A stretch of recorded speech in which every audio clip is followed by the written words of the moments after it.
La TV del Castoro e Silvia Bonanni presentano Disegnare con le riviste. Buongiorno bambini, oggi vi vorrei proporre di fare Pinocchio. Io vi mostrerò il mio di Pinocchio. Nel paese dei balocchi siamo tutti molto sciocchi. Qui giochiamo tutto il giorno e non ci sono i grandi intorno. Però sono molto curiosa di vedere i vostri, Se me li mandate mi farebbe molto piacere. Per il laboratorio ci servirà come sempre la nostra rivista. In particolare oggi sarebbe meglio trovare una rivista di arredamento, provate a chiedere ai vostri genitori se ce l'avete. Nelle riviste d'arredamento si trova tantissimo legno, come per esempio addirittura tutta la pagina in queste due immagini. Oppure si trova un po' di legno nel parquet, nei mobili. Voi non farete altro che ritagliare i pezzi di legno che trovate, così avete solo legno.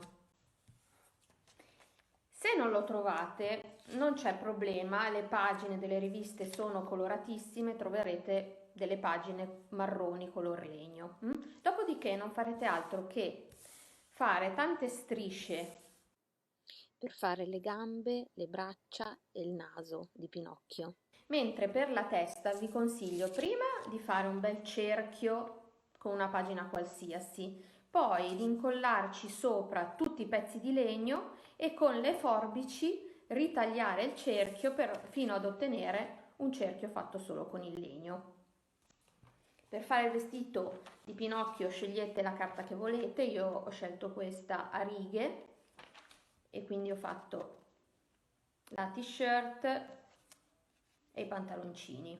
Ecco qua tutti i pezzi del Pinocchio pronti per essere assemblati. La testa, il naso, il cappellino, gli occhi, la bocca, le braccia, le gambe, i piedi e il vestito. Ed ecco qui Pinocchio finito. Attenzione a dove mettete gli occhi che cambia completamente il viso, vedete? Per ricapitolare, ecco le pagine delle riviste di arredamento con il legno, che ritaglierete, le carte colorate per fare il corpo, ed ecco tutti i pezzi ritagliati pronti per essere assemblati e trasformati in un bellissimo Pinocchio. Siete pronti per ballare e cantare nel paese dei balocchi del mitico Carlo Biglioli? Nel paese dei balocchi siamo tutti molto sciocchi. Qui giochiamo tutto il giorno e non ci sono i grandi intorno. Giovedì non c'è la scuola e ti do la mia parola che c'è solo una domenica e poi sei giovedì. Nel paese